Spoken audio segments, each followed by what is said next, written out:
Bismillahirrahmanirrahim. Assalamualaikum warahmatullahi wabarakatuh. Alhamdulillahi rabbil alamin. Wassalatu wassalamu ala ashrafil anbiya'i wal mursalin. Wa ala alihi wa sahbihi ajma'in. Amma ba'du. Salam takzim kami sampaikan kepada para jamaah kamar renungan dimanapun Anda berada. Kembali, saya Galih Saputra membersamai Anda dalam program di channel Fikir dan Rasa Galih P. Saputra pada segmen kita yang dinanti. Anda bertanya, Islam menjawab. Telah hadir bersama kita Mutiara Ilmu, guru kita yang kita cintai, Ustaz Abdurrahman. Assalamualaikum Ustaz. Waalaikumsalam warahmatullahi wabarakatuh. Ya akhi Galih, Alhamdulillah. Sehat Ustaz? alhamdulillah Allah Subhanahu wa taala masih karuniakan nikmat iman, Islam dan afiah. Alhamdulillah. Ustaz, di kamar renungan kali ini ada sebuah pertanyaan yang sangat mewakili hati saudari-saudari kita, para muslimah. Ini bukan sekedar pertanyaan fikih Ustaz, tapi ini pertanyaan tentang keresahan batin. Banyak jamaah terutama para hafizah atau para penuntut ilmu yang merasa terputus secara spiritual setiap bulan. Mereka resah, Ustaz. Pertanyaannya begini, Ustaz, saya seorang hafizah. Setiap kali masa menstruasi tiba, saya gelisah luar biasa. Saya tidak bisa sholat, itu sudah pasti. Tapi yang membuat saya resah, saya dipaksa berhenti murojaah, mengulang hafalan, dan membaca Al-Quran. Saya takut hafalan saya hilang, hati saya kering. Sebenarnya bagaimana hukumnya? Apakah benar-benar tidak boleh sama sekali? Lalu bagaimana saya menjaga hafalan saya? Ini Ustaz, sebuah kegundahan yang mendalam. Mohon pencerahannya Ustaz. Ya akhi, Allahu Akbar. Pertanyaan ini getarannya sampai ke hati. Ini bukan pertanyaan orang yang malas ibadah, tapi ini pertanyaan orang yang rindu ibadah. Ini adalah keresahan yang terbit dari iman. Dia gelisah, bukan karena tidak bisa shopping atau traveling. Dia gelisah karena terhalang dari kalamullah. Semoga Allah Subhanahu wa taala muliakan penanya dan semua muslimah yang memiliki lir'ah seperti ini. Ya akhi, dan para jamaah kamar renungan yang dimuliakan Allah Subhanahu wa taala. Tema kita ini adalah tema fikih yang sangat penting yang masuk dalam babul haid dan kaitannya dengan Al-Qur'an. Dan benar, di sini ada khilafiyah atau perbedaan pendapat di kalangan para ulama kita. Tapi khilafiyah ini adalah rahmat karena ia memberikan kita keluasan dan solusi. Mari kita urai benang kusuk ini dengan perlahan, dengan ilmu, dan dengan hati yang lapang berdasarkan pandangan para ulama Ahlus Sunnah wal Jamaah. Pertama, kita harus membedakan dua hal yang hukumnya berbeda. Satu, hukum menyentuh mushaf Al-Quran. Dua, hukum membaca atau melafalkan tilawah Al-Quran, baik dari hafalan atau melihat. Ini dua hal yang berbeda. Dalilnya berbeda, dan konsekuensi hukumnya pun berbeda. Mari kita bahas yang pertama. Hukum menyentuh mushaf. Ya akhi, jumhurul ulama, mayoritas mutlak para ulama dari 4 madhab, Hanafi, Maliki, Syafi'i, dan Hambali, berpendapat bahwa wanita yang sedang haid atau nifas dan orang yang sedang junub diharamkan menyentuh mushaf Al-Quran secara langsung. Apa dalil mereka? Dalil utamanya adalah firman Allah Subhanahu wa taala dalam Quran surat Al-Waqiah ayat 77-79. Innahu laqur'anun karim fi kitabim maknun la yamassuhu illal mutahharun. Sesungguhnya ini adalah Al-Quran yang sangat mulia dalam kitab yang terpelihara, Lahul Mahfuz. Tidak ada yang menyentuhnya kecuali hamba-hamba yang disucikan. Disinilah letak pembahasannya. Siapakah al-mutahharun? Orang-orang yang disucikan. Memang ada sebagian mufassir seperti Ibnu Abbas radhiyallahu anhuma yang menafsirkan al-mutahharun di sini adalah para malaikat yang suci dan kitab bin maknun adalah Lauhul Mahfuz di langit. Ini adalah tafsir yang kuat. Namun, jumhur fuqaha ahli fikih mengambil makna yang lain, yang juga sangat kuat. Mereka melihat ayat ini dari sisi balaghah dan usul fiqih. Mari kita lihat kata la yamassuhu, ini adalah khabar atau kalimat berita, tapi ia membawa makna nahi atau larangan. Seperti kita bilang, yang masuk ruangan ini harus pakai seragam. Itu bukan cuma berita, itu perintah dan larangan bagi yang tidak pakai seragam. Lalu kata al-mutahharun, ini adalah isim maf'ul atau objek pasif. Artinya yang disucikan, bukan al-mutatahhirun, orang yang bersuci. Ini menunjukkan sebuah keadaan suci yang sempurna, yaitu suci dari hadas besar, junub atau haid, dan hadas kecil, yaitu tidak punya wudu. Oleh karena itu ya akhi, sebagai bentuk ihtiyat dan ta'zim kita terhadap Al-Quran, pendapat jumhur yang melarang menyentuh mushaf secara langsung saat berhadas adalah pendapat yang paling aman dan paling kuat untuk kita pegang. Dasar lainnya adalah surat yang masyhur dari Rasulullah sallallahu alaihi wasallam kepada Amr bin Hazm yang di dalamnya tertulis, "Alla yamassal Qur'ana illa tahirun." Janganlah menyentuh Al-Quran kecuali orang yang suci. Jadi untuk poin pertama kita kunci, sebaiknya, dan ini yang paling hati-hati, jangan menyentuh mushaf fisik secara langsung ketika sedang haid. Baik Ustaz, sangat jelas untuk poin pertama. Dilarang menyentuh mushaf fisik demi kehati-hatian dan memuliakan Al-Quran sesuai pandangan jumhur ulama. Nah sekarang Ustaz, kita masuk ke inti keresahan penanya tadi, yaitu hukum yang kedua, yaitu hukum membaca atau melafalkan tilawah. Dia tidak menyentuh Ustaz, dia hafal, dia ingin murojaah, mengulang hafalan, dia ingin membaca dari lisannya. Bagaimana ini Ustaz? Ya akhi, ini adalah jantung persoalannya. Disinilah khilafiyah, perbedaan pendapat itu terjadi. Dan ini adalah rahmat. Mari kita petakan. Ada dua pendapat besar di kalangan ulama ahlus sunnah. Pendapat pertama, yang melarang atau haram. Ini adalah pendapat jumhur ulama, yaitu madhab Hanafi, Syafi'i, dan Hanbali. Mereka berpendapat, sebagaimana dilarang menyentuh, wanita haid juga dilarang melafalkan ayat Al-Quran dengan niat tilawah atau membaca. Apa dalil mereka? Dalil utama mereka adalah sebuah hadits yang diriwayatkan oleh Imam At-Tirmidzi dan lainnya, dari Ibnu Umar radhiyallahu anhuma, bahwa Nabi SAW bersabda, "La yaqra al-junubu wala al-haidhu syai'an minal Qur'an." Orang yang junub dan wanita yang haid tidak boleh membaca sedikit pun dari Al-Quran. Secara literal, hadis ini tegas melarang. Inilah yang dipegang oleh jumhur. Namun, dan disinilah letak kebijaksanaan ilmu fikih itu. Para muhadditsin, ahli hadis, mengkritisi hadis ini. Imam At-Tirmidzi sendiri setelah meriwayatkannya, beliau mengisyaratkan kelemahannya. Syekhul Albani rahimahullah dalam Irwaul Ghalil menghukuminya sebagai dhaif, lemah. Kenapa lemah? Karena dalam sanadnya ada perawi bernama Ismail bin Ayyash yang riwayatnya dari ulama Hijaz, seperti dalam hadis ini, dianggap lemah. Jadi hadis yang menjadi pilar utama pelarangan ini ternyata diperdebatkan kesahihannya. Jumhur juga menggunakan qiyas atau analogi. Mereka menganalogikan wanita haid dengan orang yang junub.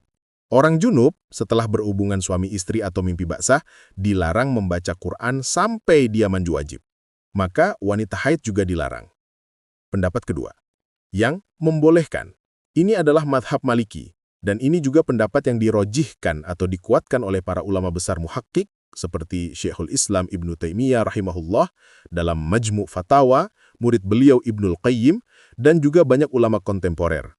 Mereka mengatakan wanita haid boleh membaca, melafalkan Al-Quran. Apa alasan mereka? Alasan pertama, hadis yang melarang tadi dari Ibnu Umar adalah dhaif atau lemah. Dan tidak ada satupun hadis sahih yang secara eksplisit sharih melarang wanita haid membaca Al-Quran. Hukum asal ibadah adalah tauqifiyah, berhenti pada dalil. Jika tidak ada larangan yang sahih, maka kembali ke hukum asal, yaitu boleh. Alasan kedua, ini yang paling cerdas. Mereka menolak qiyas atau analogi kepada orang junub.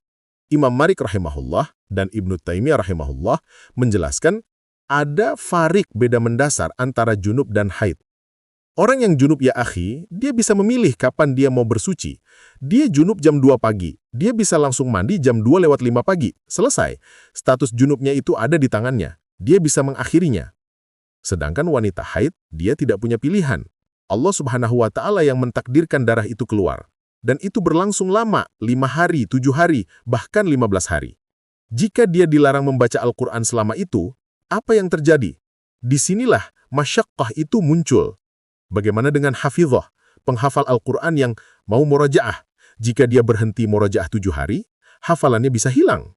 Padahal Rasulullah SAW bersabda, hafalan Quran itu lebih cepat lepasnya daripada unta dari ikatannya, hadis riwayat Bukhari Muslim. Bagaimana dengan guru ngaji? Bagaimana dengan murid yang sedang ujian? Syariat Islam ya akhi, datang untuk menghilangkan kesulitan. Maka melarang mereka membaca Quran selama itu adalah sebuah kesulitan yang tidak sejalan dengan maqasid atau tujuan syariat, sementara dalil pelarangannya tidak sahih. Oleh karena itu, Imam Malik rahimahullah memberikan rukhsah ini, keringanan, boleh membaca. Allahu Akbar. Ini mencerahkan sekali, Ustadz. Jadi ada perbedaan pendapat yang sangat mendasar. Jumhur, Syafi'i, Hanafi, Hambali melarang membaca karena kias ke junub dan hadis yang ternyata dhaif. Sementara mazhab Maliki dan Ibnu Taimiyah membolehkan karena tidak ada dalil sahih yang melarang dan kiasnya berbeda. Lalu Ustadz, sebagai Ustadz Abdurrahman, apa nasihat dan solusi praktis yang Ustadz tawarkan untuk penanya tadi? Bagaimana dia harus bersikap di tengah khilafiyah ini? Masya Allah, ini pertanyaan manhaj. Ya akhi, inilah indahnya fiqih. Ketika kita tahu ada khilafiyah yang mu'tabar seperti ini, kita menjadi lapang dada.